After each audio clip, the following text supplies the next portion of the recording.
Barangay Ginebra hahabol sa trade deadline mga bro. Calvin Abueva itutuloy at Mikey Williams pumirma na sa Converge. So nakuha na nga ng Converge ang rights ni Mikey Williams mga bro, kapalit ang Gilas sniper na si Jordan Hiddink.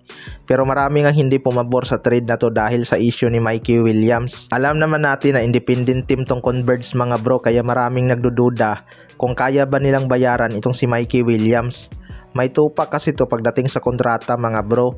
Taon-taon nga itong nagdidemand at nag-i-increase ng sahod, kaya tinerminate ng TNT Tropang 5G ang kanyang kontrata.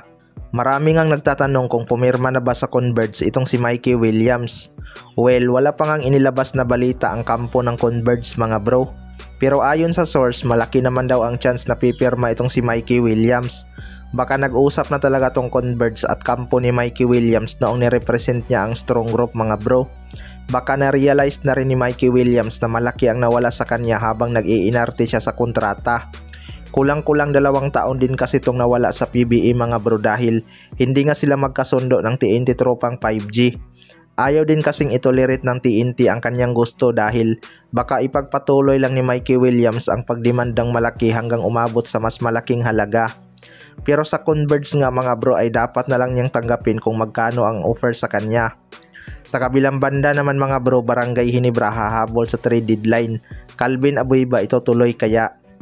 Ito ngang si Calvin Abueva ay bigla ang na-trade sa Northport Batangas mga bro, kahit maganda naman ang kanilang naging simula. Matapos nga nilang i-trade itong si Calvin Abueva, parang nakarma nga itong Magnolia Hotshots mga bro dahil sunod-sunod nga ang kanilang naging talo. Calvin Abueva sa kanyang debut game ay instant impact agad sa Northport Batangas, habang si Will Navarro naman ay nangangapa pa sa kanilang sistema. Malayong-malayo nga ang naging performance ni Will Navarro sa Magnolia Hotshots kaysa noong nasa Northport pa siya. Kahit maganda ang naipakita ni Calvin Abueva sa kanyang debut game mga bro, natalo pa rin ang Northport at official na silang laglag ngayong playoffs. Pero ayon nga sa source mga bro ay hahabol daw sa trade deadline itong Barangay Ginebra at itutuloy sa Barangay Ginebra itong si Calvin Abueva. Well, para sa akin mga bro, kung magkatotoo man ang trade rumors na yan, siguradong instant impact talaga tong si Calvin Abueva sa Barangay Ginebra. May edad na nga itong si Calvin pero hindi pa naman ito nakitaan ng pagbagal. Katunayan, handa nga itong ibigay lahat ng kanyang makakaya sa Barangay Ginebra kapag nangyari yan. Dream team niya din daw talaga ang Barangay Ginebra, kaya siguro siya trinade ng Magnolia Hotshots mga bro para makuha ng Barangay Ginebra. Hindi naman kasi sila pwede mag-direct trade.